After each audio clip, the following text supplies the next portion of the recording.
વડોદરાની મકરપુરા જીઆઈડીસીમાં આગ લાગવાનો બનાવ બન્યો। ભંગારના ગોડાઉનમાં આગ લાગી હતી। ફાયરની ટીમે આગ પર કાબુ મેળવ્યો છે। ઘટનામાં કોઈ જાનહાનિ નથી થઈ।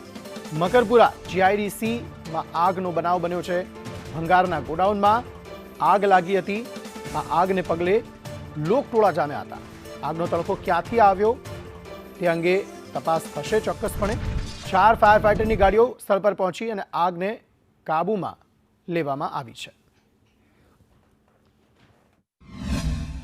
મકરપુરા જીઆઈડીસી ખાતે આવેલા સ્ક્રેપના ગોડાઉનમાં ફાયર કંટ્રોલ રૂમ ખાતે મેસેજ મળ્યો કે આગ લાગેલી છે। તેને ધ્યાનમાં રાખતા મકરપુરા જીઆઈડીસી ફાયર સ્ટેશન તેમજ ગાયકવાડી ફાયર સ્ટેશનથી ચારેક વાહનો આવીને ફાયર ફાઇટિંગ તેમજ કુલિંગની કામગીરી ચાલુ કરે છે।